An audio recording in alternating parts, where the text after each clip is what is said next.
Quand deux univers totalement opposés arrivent à s'unir, eh ben ça peut donner des fois une des meilleures histoires de ces dernières années. Mêlant à la fois l'innocence des jeux d'enfants avec la vanité et l'appât du gain autour de la malsénité du monde adulte. Et s'ils sont peu à pouvoir parler de cette expérience plus que traumatisante, un des gagnants du jeu va tout faire pour conserver son humanité. On va parler aujourd'hui de Squid Game et principalement de la leçon de vie du joueur 456. Dans cette vidéo, nous ferons une analyse du voyage de Seong Ji-Yoon en essayant de comprendre son évolution et son processus de réflexion. Mais pour commencer, faisons une brève rétrospective autour de la genèse du projet Squid Game. Squid Game naît de l'imagination de son réalisateur Hwang Dong-hyuk, qui entame l'écriture de son histoire dès ses débuts dans le cinéma. Au premier abord, je m'excuse pour la prononciation, mais voilà ce qu'il avait déclaré. À l'époque, je fréquentais beaucoup les librairies de bandes dessinées, et comme j'en lisais énormément, j'ai eu l'idée de créer une histoire proche des bandes dessinées qui se déroulerait en Corée. J'ai terminé le scénario à peu près en 2009. Et comme vous l'avez compris, l'idée de base s'orientait vers la construction d'un long métrage. Mais cependant, le scénario semble complexe et pas suffisamment commercial. Dong-hyuk peine à trouver des financements, se battant pendant près d'un an avant de se résigner à mettre de côté le projet. Celui-ci va rester un temps dans les tiroirs, Dong-hyuk privilégiant alors d'autres projets qui lui sont chers, tels que le film Silent Seed sorti en 2011, puis Miss Granny en 2014 et The Fortress en 2017. Il faudra donc attendre près de 10 ans avant que le projet refasse surface. Intéressant cette fois-ci de nouveaux médias tels que les plateformes de streaming, friands de créations originales pour venir enrichir leur catalogue. Et c'est un certain Netflix qui va s'intéresser de près au script, donnant alors carte blanche à Hwang Dong-hyuk pour développer son projet, le déclinant cette fois-ci en série pour proposer une histoire bien plus riche autour des jeux qui allaient constituer son Squid Game. Et c'est le 2 septembre 2019 que Netflix annonce lancer une nouvelle série sud-coréenne qui doit s'intituler Round 6. Le réalisateur était revenu là-dessus. Grâce à Netflix, je n'ai eu aucune limite et j'ai joui d'une grande liberté créative, ce qui m'a permis de travailler comme je le souhaitais. J'ai essayé de retranscrire fidèlement l'atmosphère des terrains de jeu, de sorte que les acteurs aient vraiment l'impression d'y être. J'ai pensé que de tels décors feraient gagner le jeu des comédiens en crédibilité. La juxtaposition du besoin urgent de survivre et d'un innocent terrain de jeu pour enfants marque tout de suite les esprits. Et voilà ce qu'il explique quand il parle de son intrigue. Je voulais écrire une histoire relevant de l'allégorie ou de la fable sur la société capitaliste moderne, poussant la concurrence à l'extrême pour renvoyer à ce que nous subissons dans la vie. Donc maintenant qu'on a posé le contexte et avant de se concentrer sur 456, Squid Game, de quoi ça parle exactement? Une organisation secrète organise sur une île déserte des jeux ayant pour objectif de gagner près de 46,6 milliards de won pour les candidats, ce qui équivaut à peu près à 28 millions d'euros. Mais la réelle ambition autour de ces jeux est bien sûr de pouvoir satisfaire une certaine élite de la société. Les participants sont recrutés secrètement avec des critères précis, désemparés, endettés, fracturés par la vie, mais surtout, ayant un goût pour l'argent facile. Les joueurs sont ainsi recrutés en passant une sorte de test où un parfait inconnu propre sur lui propose de faire une partie de Dakji, le gagnant remportant alors 100 000 won. Ou une bonne grosse baffe, comme la plupart du temps, les joueurs n'ont pas d'argent. Ainsi, le groupe de joueurs constitué est convié à participer au jeu sur l'île sans en connaître ni les règles ni le lieu. Et bien sûr, sans indiquer le prix à payer si le jeu est perdu. C'est ainsi que les joueurs découvrent avec stupeur que les jeux proposés sont en réalité de simples jeux pour enfants, très populaires et à la portée de tous. Mais après le premier jeu 1, 2, 3 Soleil et au massacre qui s'ensuit, les joueurs comprennent enfin les enjeux de leurs décisions, pouvant choisir sciemment de continuer ou arrêter les jeux si la majorité des joueurs le décident. On comprend bien que l'histoire de la série cherche à illustrer le capitalisme, mais surtout la pyramide de l'inégalité sociale, et les sacrifices auxquels sont contraints les individus pour échapper à la misère. C'est bon, maintenant que tout est ok et qu'on est dedans, on va pouvoir parler du joueur 456. Il faut savoir que Hwang Dong-hyuk a toujours apporté un aspect autobiographique dans ses œuvres, en s'inspirant de sa propre histoire pour l'écriture de ses personnages. C'est donc naturellement qu'il fait de même pour son héros, ayant lui-même connu la précarité, alors pourtant diplômé d'une prestigieuse école et élevé par une mère veuve exactement comme son héros. N'hésitant pas d'ailleurs à puiser l'essence de son personnage, également en faisant référence à la crise asiatique de 1997 ou de l'occupation de l'usine de SsangYong Motors en 2009. Il avait d'ailleurs indiqué « En faisant référence à ces licenciements, je voulais montrer que n'importe quel individu de la classe moyenne dans le monde dans lequel nous vivons aujourd'hui peut tomber au bas de l'échelle économique du jour au lendemain. » L'entreprise qui était en difficulté avait été reprise par un consortium de banques et d'investisseurs privés et avait licencié près de 2600 personnes, soit près de 40% du personnel, Après cette annonce, l'usine a été occupée et les employés ont maintenu une grève durant 77 jours qui s'est soldée par de violents échanges avec les policiers.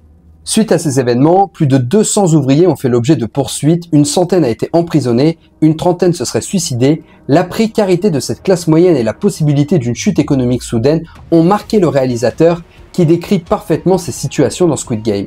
Notre héros est donc Seong-Jun, un homme de 47 ans qui a étudié au lycée de Dahan.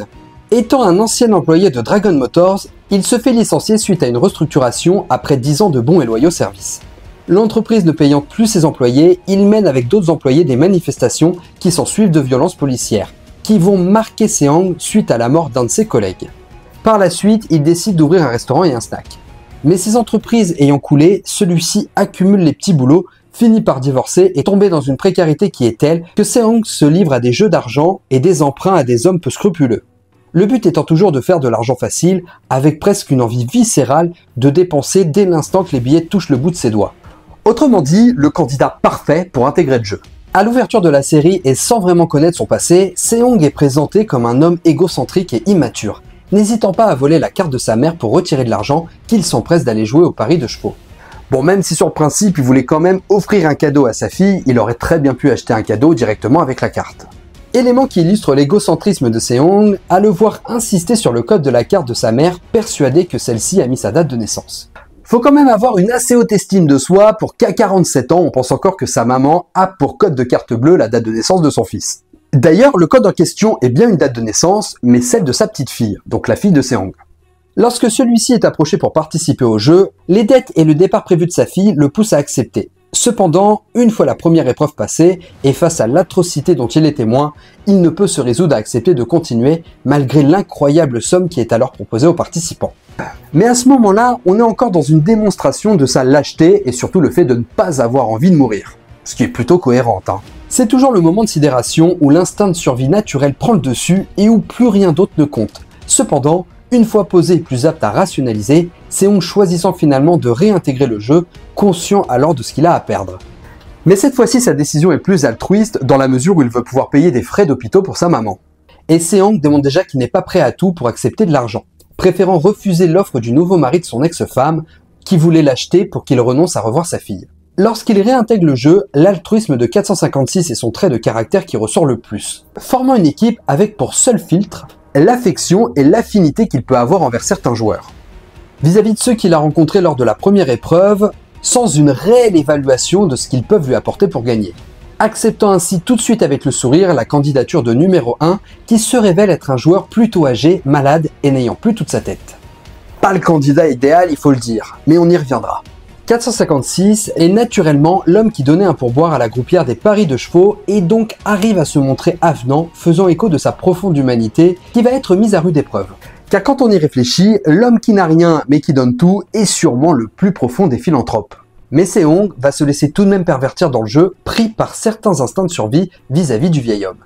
Ce qui est intéressant, c'est que juste avant l'épreuve, 456 va tout de même aider son vieil ami qui s'est oublié dessus à masquer la trace d'urine sur son pantalon pour l'aider à conserver sa dignité. Pour peu de temps après, le mener à la mort en s'appuyant sur les absences de l'homme sénile, et ne va pas hésiter à tromper le vieil homme pour se sauver la vie. Par chance, celui-ci a bien compris le dessein de 456, mais se laisse faire étant pris d'affect, constatant que celui-ci avait réussi à rester humain et l'avait aidé à préserver sa dignité malgré le contexte de leur vie mise en jeu. Dans cette situation, 456 qui paradoxalement avait retrouvé toutes les qualités qu'il avait enfouies face à sa précarité, arrive tout de même à les retrouver alors que le pire côté de l'homme est censé ressortir à ce moment-là.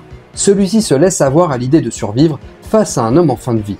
Considérant alors que sacrifié numéro 1 reste dans l'équilibre des choses, ce qui va bien sûr être en totale opposition avec le choix qu'il fera beaucoup plus tard avec un nouveau-né. Ça bien sûr, on y reviendra après. Mais pour 456, la véritable cassure sur sa foi envers les humains survient lorsqu'il voit Sang-woo pousser un homme lors de la 5e épreuve. Celui qui faisait la fierté de la ville où il avait grandi, étant modèle de réussite sociale et surtout une sorte de promesse que chaque homme pouvait s'en sortir, venait à l'instant de briser ses rêves, voyant que celui-ci était prêt à tuer de ses mains pour gagner le jeu. Comprenant alors que mélanger l'appât du gain avec l'instinct de survie avait un coût extrêmement difficile, l'humanité. 456 devenait témoin de celui qui devait être l'exemple de toute une nation, n'être finalement qu'un homme centré sur sa propre existence, déshumanisé, loin de l'image idéale à laquelle il s'est accroché tout le long du jeu. Voyant en cet homme ce qu'il croyait être le meilleur des alliés, mais comprenant que celui-ci n'aurait pas hésité une seconde à le sacrifier comme tous les autres. Et le prouvant encore plus lorsqu'aux portes de la finale, il exécute la finaliste qui était avec eux. La jeune femme mourante qui quelques instants plus tôt avait dissuadé 456 de passer à l'acte et préserver son intégrité. Lui donnant d'ailleurs une sorte de but ultime lors de son dernier affrontement, à défaut de gagner le Squid Game et gagner l'argent, sauver Sang-woo pourrait être une manière pour lui de se prouver qu'il peut sauver son âme. Choisissant alors de renoncer à l'argent pour sauver son ami d'enfance en demandant d'arrêter le jeu. Mais c'est dans un élan de lucidité que Sang-woo, comprenant ce qu'il est devenu à cause du jeu, préfère se supprimer et laisser gagner 456. Donc on voit bien que même avant sa victoire, 456 est métamorphosé avec l'expérience du jeu. Même lorsqu'il parle de ses projets avec l'argent de la récompense, pour une fois, il envisage de ne pas utiliser l'argent pour lui. Il parle de rembourser ses dettes, ouvrir un commerce à sa mère et bien sûr, faire en sorte d'être un bon père pour sa fille. Une image qu'il a totalement éloignée de cet aspect égocentrique qu'il nous a présenté au début de la série. Son évolution de personnage est presque utopique. Comme si, en perdant foi en certains hommes, il réapprenait à être l'homme généreux qu'il était avant la crise financière de son entreprise où il avait travaillé 10 ans.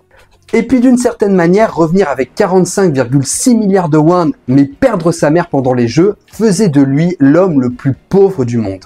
Démontrant que finalement la véritable richesse était les siens et non pas l'argent, à tel point que 456 ne voudra même pas toucher à l'argent qu'il a gagné et ce pendant plusieurs mois, considérant que l'argent n'était pas à lui, mais aux victimes qui avaient versé leur sang dans le jeu. Mais malgré tout, 456 se résigne et doit avancer.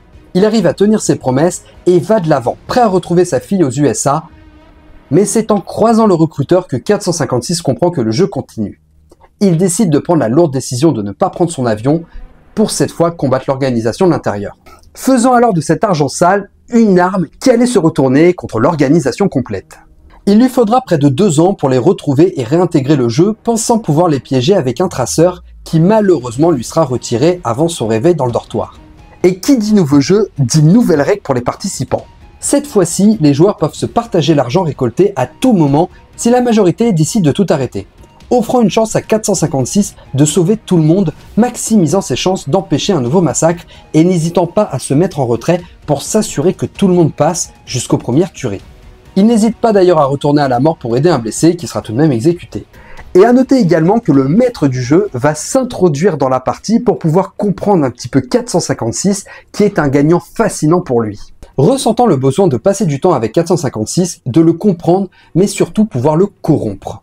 Si le maître du jeu a toujours pu se consoler à se dire que sa noirceur a pris le dessus en estimant alors que tout le monde aurait fait le même choix que lui, celui-ci étant d'une certaine manière devenu maître du jeu, embrassant ainsi sa part d'ombre.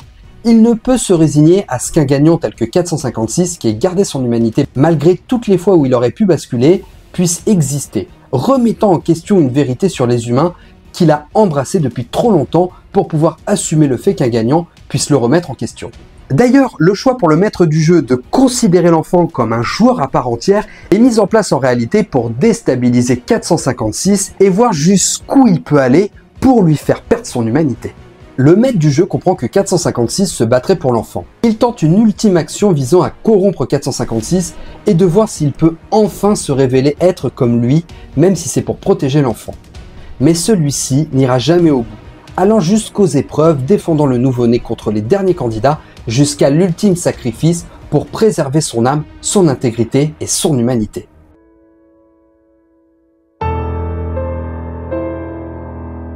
Et c'est en se sacrifiant pour sauver ce bébé que 456 donne une des plus grandes leçons d'humanité. Et en plus pour sauver un bébé fait en CGI, et une CGI bien dégueulasse. Mais du point de vue du maître du jeu, l'acte de 456 accroît sa fascination pour lui, ayant sans conteste une sorte d'admiration, étant un personnage unique face à tous les joueurs qu'il a pu rencontrer de par sa posture. C'est pourquoi après la disparition de 456, le maître du jeu ira au bout de ses principes, ne le considérant plus comme un simple gagnant du jeu et fera en sorte que ses gains précédents soient bien remis à sa fille. Ce qu'on peut dire, c'est que depuis son lancement, Squid Game a fortement marqué l'histoire des séries télé. Avec plus de 111 millions de spectateurs, en seulement 27 jours, cette production sud-coréenne a captivé un public mondial grâce à son intrigue palpitante et sa réalisation percutante. Et je dois dire que j'ai tenu à faire cette vidéo car 456 m'a littéralement fasciné. En fait, je pense que quand on regarde les choix que fait ce personnage, on s'interroge forcément à ce que nous on aurait fait à sa place. Et là où je me suis interrogé sur les leçons que nous donne ce personnage, c'est sur le contraste qu'il a du premier épisode où il préfère jouer au jeu que de simplement acheter un cadeau à sa fille, jusqu'à complètement renoncer à la retrouver aux États-Unis pour mettre tout son engagement à démanteler l'organisation des jeux. Mais le paroxysme de son organisation sur le final de cette saison 3 m'a convaincu de mettre en avant son intégrité incroyable, de privilégier la vie quand celui-ci, à une époque, était prêt à duper un vieillard pour assurer sa survie. Ce qui fait de 456 un des personnages les plus marquants de la pop culture du 21e siècle. Et c'est là-dessus que nous terminerons cette vidéo. Merci beaucoup de l'avoir suivi jusqu'au bout, j'espère qu'elle vous aura plu. N'hésitez pas à liker, partager, commenter, booster, c'est ce qui aide le plus la chaîne. Vous pourrez également devenir membre soutien et avoir accès à du contenu en avant-première. En attendant, pensez à vous abonner pour ne pas rater les prochaines vidéos. Moi je vous laisse, ciao les amis.